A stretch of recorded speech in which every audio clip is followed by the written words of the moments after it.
¿Cómo están ustedes? Muy buen día, un gusto de saludarlos.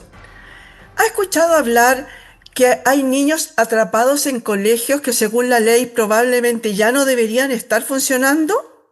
Bueno, el 2019, cuando el Mineduc categorizó por última vez a los colegios del país según el desempeño de enseñanza en alto, medio, bajo e insuficiente, se contabilizaron 512 establecimientos en el último escalafón.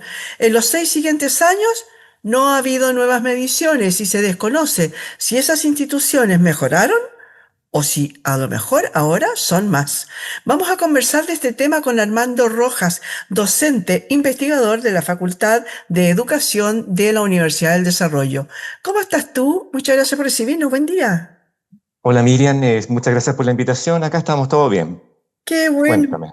Oye, Armando, a ver, partamos primero por esto de qué significa esto de categorizar los establecimientos educacionales. Cuéntame de qué se trata, cuándo partió y cuáles son los parámetros para hacer que estas categorías entren en insuficiente, en mala, en regular, en buena o en súper buena. Mira, esto se da en el marco de la ley 20.529, que es la ley de aseguramiento de la calidad educativa, que es del año 2011. Esta normativa lo que busca es generar un sistema de orientación a las escuelas del país de manera tal de que ellas logren en el fondo mejorar sostenidamente su desempeño académico. ¿Ya? Esto significa que ya llevamos en este proceso de más de una década. Ahora, ¿de qué manera se define que un establecimiento esté ubicado en una u otra categoría? Para esto se utiliza lo que se llama, o lo que se conoce más bien, como el índice de ordenación de las escuelas. Este índice se compone fundamentalmente de dos grandes grupos de indicadores. Uno que se conoce como los resultados digamos, asociados al aprendizaje, que surge sobre la base de los resultados CIMSE y que se identifica que los estudiantes estén categorizados en niveles de aprendizaje que se conocen como elemental, adecuado e insuficiente, y eso equivale al 67% de este indicador. Y el resto de los indicadores que en el fondo van a conformar este índice de ordenación son indicadores que se asocian a ámbitos más integrales, como por ejemplo los hábitos de vida saludable, la formación ciudadana y si los estudiantes tienen, digamos, niveles altos de autoestima. Este indicador es el que ha determinado desde el año 2016 en adelante si las escuelas están en una u otra categoría. Perfecto. Oye, esto equivale un poco, estaba pensando mientras tú nos comentabas esto, un poco a la acreditación de las universidades. O sea, ven solamente el tema de si los chicos aprenden o no. Porque yo me imagino que, no sé, uno de los objetivos lo voy a inventar porque no lo sé, del primer año básico es que el niño aprenda a leer, ¿no? Eh, si no aprendió a leer es re fácil, ¿no? Se sabe sí o no. ¿Cuántos niños de ellos aprendieron y cuántos no? También se puede saber entonces. Pero más adelante es difícil. Cuéntame, cómo es este tema? ¿Equivale un poco a lo de la universidad o no?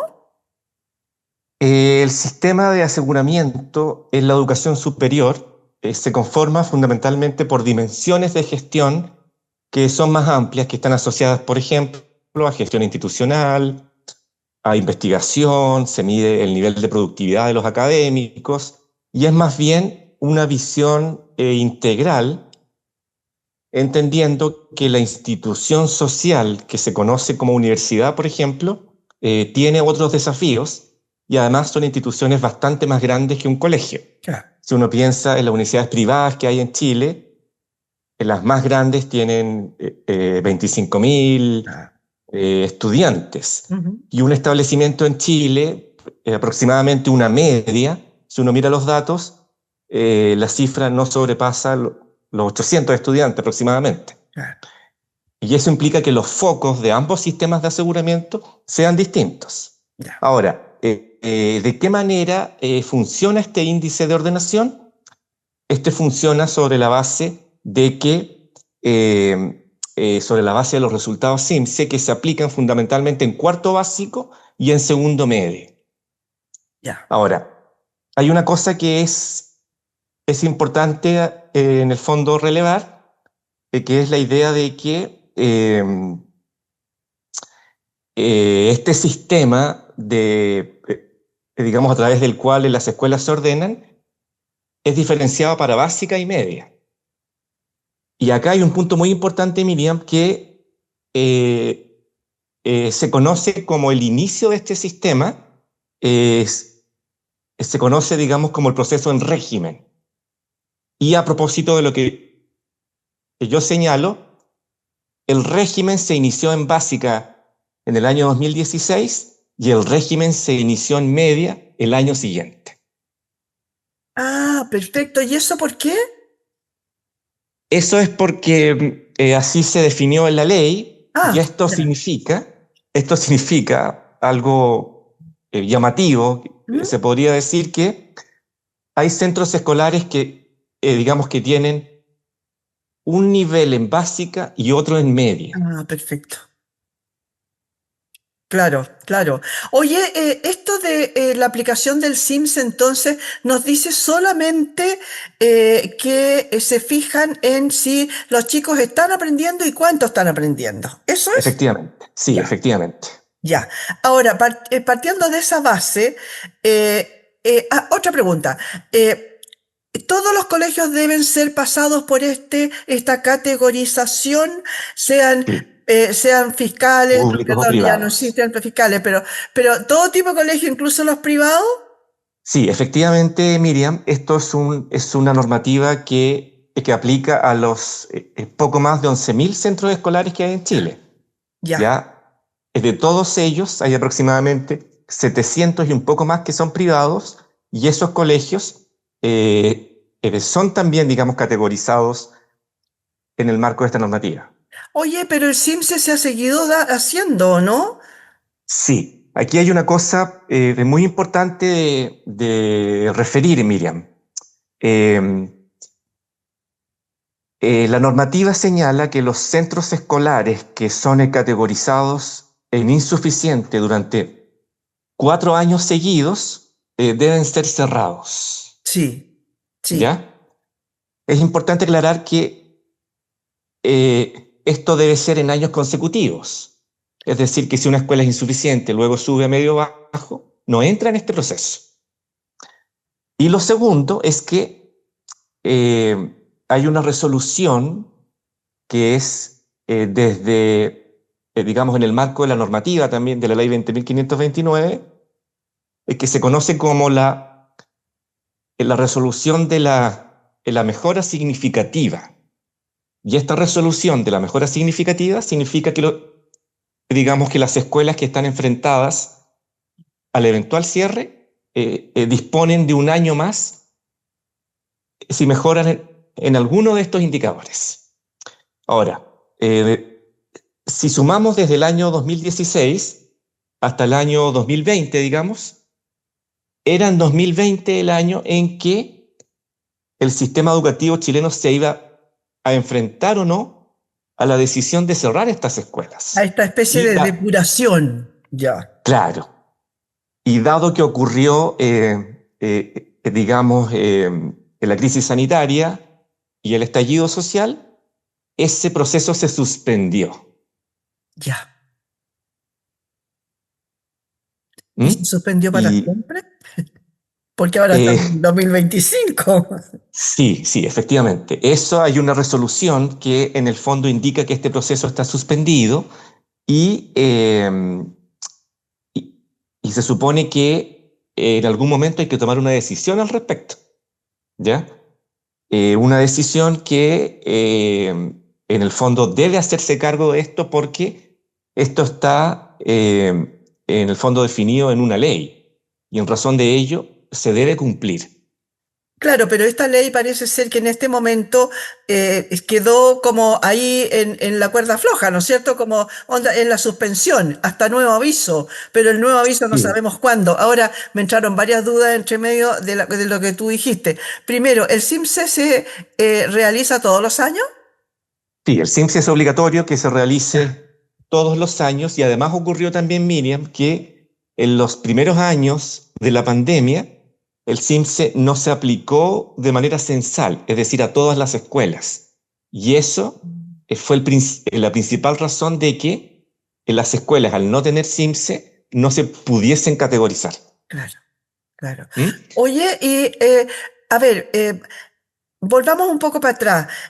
¿Para qué nos sirve esto de categorizar los establecimientos educacionales? Por una parte, me imagino que es una información que debiera ser abierta y que por lo tanto los apoderados debiéramos saberla antes de matricular a un niño en un establecimiento, dependiendo de si fue insuficiente o no anteriormente, si está como en Sí, capilla, si le quedan 2, 3 años para mejorar, sí. etcétera. Eso debiera ser una información abierta. ¿Sucede eso? Sucedió Sí, más bien porque por ahora no ha pasado mucho. sí, efectivamente, Miriam. La normativa indica que a las familias cuyos hijos e hijas estudian en escuelas insuficientes y están en esa condición en el tercer año, se les debe enviar a todas esas familias una, una, una carta certificada. Y esa carta certificada indica que la escuela, si se mantiene en esa condición, cierra y además se ofrece a las familias otros centros escolares que estén cercanos a dicha escuela. ¿Mm? Eso efectivamente se hizo el año que se tenía que hacer. Sin embargo, yo diría que eh, esto es una decisión que es necesario que se tome, ¿ya? Ahora, en relación a lo segundo que tú señalabas, Miriam, eh, desde el Ministerio de Educación, a través de distintas instituciones, eh, se brinda, digamos, lo que es una orientación, digamos, y un apoyo a las escuelas que están categorizadas como insuficientes, ¿ya? Y ahí el organismo que tiene esta responsabilidad se conoce como la Agencia de la Calidad de la Educación y que realiza una excelente labor que uno puede percibir en la percepción que hay en las distintas comunidades educativas sobre el apoyo que brinda en este proceso. Oye, en su momento tú dices que partió el 2016, por lo tanto el 2019 ya había categorizado varios colegios, pero el primer año también debió haber sido seguramente la categoría. ¿Eso cómo, según la estadística, fue mejorando, fue empeorando, Sí, se mantuvieron? ¿Hubo algunos que sí, definitivamente había que haberlos cortado en su momento y les llegó la pandemia y los salvó? sí, sí, mira. Lo primero que en el proceso inicial del régimen en básica, vamos a hablar de básica, Ujú. había en ese, en ese proceso inicial algo más de 600 escuelas que fueron categorizadas como insuficientes. Mm, mucho. Al final de ese periodo, sí, es un número no menor si consideramos que hay 11.000 escuelas en el país, 11.000 colegios. Sí, es como, Al año, es muchísimo, un 5% más o menos, ¿no? sí, sí, más o menos. Eh, Al llegar al año 2019, de esas 600 escuelas, 120 de ellas se mantuvieron como insuficientes de manera, digamos, consecutiva en estos 4 años. Eso implicaba que estas 120 escuelas se iban a enfrentar a este proceso. Ahora, es importante aclarar acá que en función de la resolución de la mejora significativa que yo te comentaba, eso logró permitir que un poco más de 80 escuelas en el fondo mejoraran Ya. y solamente de estas 120 quedaran 36 escuelas enfrentadas a la posibilidad del cierre real. Ya. Y dado que no se hizo el CIMSE, ese proceso se suspendió. Y ahora significa que hay una decisión muy importante también, Miriam, que una vez que este proceso se retome, hay que tomar la decisión de si se parte de cero, digamos, o si se va a retomar la situación de estas 36 escuelas que yo te comento. Claro que sí, obviamente una decisión que se va a tener que tomar. ¿Y tú crees que debiera volver rápidamente esto de hacer este como control de calidad en en la educación de los colegios? Sí, yo diría que, claro, yo lo llamaría más bien un sistema de orientación para las escuelas. Lo que hace la Agencia de la Calidad de una muy buena manera es que en el fondo brinda orientación a las escuelas y eso implica que ha generado una serie de dispositivos, herramientas pedagógicas que se orientan a apoyar, por una parte, a los docentes en en su labor de aula y por otro lado también, y muy importante, a los equipos directivos de las escuelas. Y esto yo lo relevo, dado que el liderazgo es una variable muy importante en lograr la mejora de los aprendizajes de los estudiantes. ¿Ya? Entonces, en este sentido, la agencia ha brindado el apoyo desde estas dos perspectivas, principalmente apoyar a docentes de aula y a los equipos directivos, y habría que ver, sería interesante conocer un diagnóstico o lo que podríamos llamar un rediagnóstico en relación a estas escuelas que están en esa situación de bajo desempeño, digamos. Claro, oye, se sabe de qué ciudades a lo largo de Chile, cuáles son las características de los colegios insuficientes. Mm. ¿Corresponden a algún lugar específico en Chile? A lo mejor escuelas rurales, no sé, estoy inventando. A lo mejor escuelas rurales o a lo mejor no tiene nada que ver la ruralidad con el hecho de ser mejor o peor o Eh, de no en cuéntame este un caso. poquito. A ver, Sí, fundamentalmente, de acuerdo a la información con la que nosotros contamos, esto se da fundamentalmente en escuelas ya, urbanas y de grandes ciudades, y, o podríamos decir de grandes comunas, digamos, entonces en ya. este sentido, eso es como el dato, digamos, específico. Ahora, en segundo lugar, otro aspecto que hay que considerar es que fundamentalmente son, son escuelas que tienen algunas problemáticas que se vienen arrastrando en el tiempo, digamos, ¿ya? Como por ejemplo, algunos elementos relacionados con eh, un liderazgo que no es tan efectivo, eh, la falta de la definición de metas comunes, metas claras. Esto va en línea con lo que nos señala al respecto la investigación, que las escuelas que que logran sostener la mejora son escuelas que tienen una visión compartida, eh, logran generar, perdón, digamos, valores compartidos. Son escuelas que tienen una, una planificación muy, digamos, muy organizada, y en ese sentido, si lo vemos al revés, en estas escuelas, esos elementos que la evidencia nos muestra funcionan, aquí no se dan de esa manera, digo.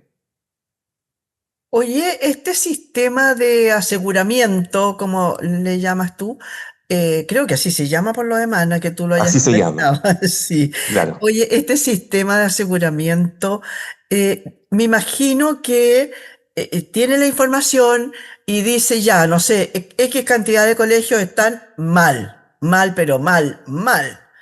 De alguna manera los ayuda este sistema a decir, a ver, usted está mal en esto otro, está pecando aquí, allá, allá, y deberíamos mejorar tal cosa. ¿Hay ese acompañamiento, Sí. esa forma de ayudar, digamos, a crecer? Efectivamente, esto se hace desde dos organismos, digamos, uno que son los profesionales evaluadores que trabajan en la agencia y que apoyan a las escuelas insuficientes, y desde los departamentos provinciales están los profesionales que son los supervisores ministeriales. Ambos profesionales tienen la responsabilidad de brindar apoyo focalizado a estas escuelas insuficientes, que son las que requieren ese apoyo. Y en este sentido, yo quisiera también relevar que en el marco de la labor que realiza la Agencia de la Calidad, eh, releva también las prácticas de las escuelas que tienen buen desempeño. Eso se materializa a través de lo que se conoce como la visita de lo que es el aprendizaje, y ahí de alguna forma identifica qué hace que estas escuelas que tienen un buen desempeño hacen para lograr eso. ¿Ya? Entonces, eso también sería importante mencionarlo, y por otro lado, como te digo, son desde esa perspectiva que se brinda el apoyo a las escuelas insuficientes. Oye, en el tema de las escuelas insuficientes, yo leí por ahí que hay más de básica que de media, ¿no? Las que estaban en malas condiciones, digamos. Pero a mí me llama la atención una cosa que dice que hay algunos de ellos que presentaban previamente el nivel de desempeño mejor y fueron decayendo, pero hay otras que llevaban varios años ya en ese nivel. En realidad, ahí la ayuda parece que no fue muy buena porque no resultó. Sí, sí, ahí efectivamente cuando uno se enfrenta a ese problema, eh, hay varias vías de solución, porque esto también hay que considerar que se da en el marco de una política pública que busca asegurar, justamente que es el nombre de la ley, que las escuelas sostengan la mejora. Ahora bien, eh, lo que allí sucede es que uno tiene que enfrentarse, y esto es algo que en algún momento debería estar en el debate público, digamos, el saber si es conveniente o no cerrar las escuelas. Eso es algo que yo invitaría a que habláramos con altura de miras, dado que es algo que digamos que involucra a muchos estudiantes y a sus familias, ¿ya? Porque si nos ponemos en el evento de que una escuela cierra, hay que acompañar a esas familias para que puedan llevar a sus hijos a otros colegios, ¿ya? Y eso implica que en la medida que este debate se abra y se converse de ello como algo real, sin aspectos, digamos, que ensucien esa conversación, yo diría que vamos a tener una conversación que efectivamente nos va a ayudar a brindar apoyo real a estas escuelas, por una parte. No olvidemos que ahí también trabajan docentes, asistentes de la educación, equipos directivos, y por supuesto a las familias de los estudiantes. Ahora, mi posición al respecto, Miriam, es que en un primer momento aquellas escuelas que sostenidamente no han logrado mejorar deberían ser intervenidas. Esto significa que habría que remirar, repensar qué ocurre con su equipo directivo, y si la situación ya a pesar de eso no mejora, habría que buscar, digamos, otros mecanismos en esos casos más complejos.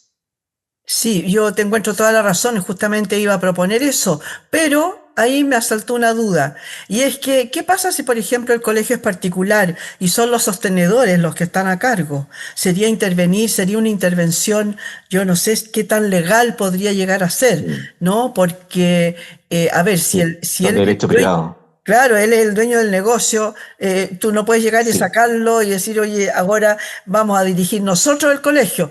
Por otro lado, también hay que sí, pensar que el mal menor sería no cerrarla, ¿no? Pero también, por otro lado, tienes el hecho de que hoy día, en el 2019, un total de 126.411 niños estudiaron en colegios en los que sistemáticamente no lograron aprender lo mínimo. Entonces, a ver, ¿cómo organizas todas esas tres posiciones? Sí, bueno, sin duda es un desafío gigante, que es un desafío que atraviesa los distintos niveles del sistema, porque aquí también la política pública debe hacerse cargo de esto, ¿ya? Esto también afecta en los niveles intermedios de los sostenedores y los niveles más micro en relación específicamente a las escuelas. Ahora, claramente la principal prioridad tienen que ser los estudiantes. Es ahí donde uno debería focalizar los esfuerzos, ¿ya? Y en este sentido, claramente hay experiencias, no solo a nivel nacional, sino que también a nivel internacional, de escuelas que hacen una muy buena labor, que logran sacar aprendizajes en contextos adversos, y es desde ahí que, desde mi punto de vista, deberíamos intencionar fomentar el socializar estas prácticas a fin de brindar el apoyo a estos estudiantes que tú mencionas, mira. Oye, para terminar, Armando, cuéntame, a ver, todo el mundo habla siempre de que los Sims son preparados. Se sabe que vienen y les dan como tarro a los chiquillos durante toda la jornada, ¿no? Para preparar el Simse. En realidad, entonces, no es que mida porque como se sabe cuándo va a venir y más o menos se sabe qué es lo que mide, entonces los preparan en forma artificial, ¿no? Sí. Ahí ocurre, Miriam, que el CIMSE es un instrumento. Aquí es importante, me gustaría reforzar esto, que es un instrumento de política pública que mide los aprendizajes logrados en las escuelas. Esto se hace sobre la base de un currículum nacional, el que por normativa debe ser, digamos, implementado, aplicado en las distintas escuelas en los plazos que están estipulados para ello. Eso implica que si una escuela logra, digamos, implementar este currículum en los plazos correspondientes, no debería tener inconvenientes del CIMSE. Ahora, no hay que olvidar que esto hay que mirarlo con sentido de realidad y que hay otros factores que intervienen en ese proceso. Y esos factores son múltiples, son de distinto orden socioeconómico, contextual, y en ese sentido ocurren estas brechas que todos los años vemos en relación al CIMSE. Ahora bien, yo diría que esa reflexión respecto a si el CIMSE más bien se prepara o no y se convierte más bien en un fin en sí mismo y no en un medio para lograr aprendizajes, eso tiene que ver. Yo soy de la idea de que esos temas que son sumamente complejos, hay que abrirlos a la conversación pública, al debate, entendiendo que esto es una responsabilidad de todos quienes estamos involucrados en educación. Muchas gracias, Armando, por haber estado hoy día con nosotros. Nos dejaste bastante claro cuál es el tema de la categorización, ¿no? ¿Por qué debería volver? ¿Cómo va a seguir el tema?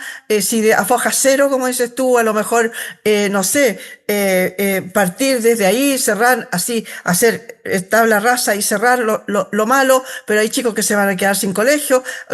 Bueno, ahí hay todo un debate por Exactamente. hacer. Muchas gracias, Armando, por haber estado hoy día con Muchas nosotros. gracias a ti, Miriam, por invitarme. Que tengas una muy buena tarde.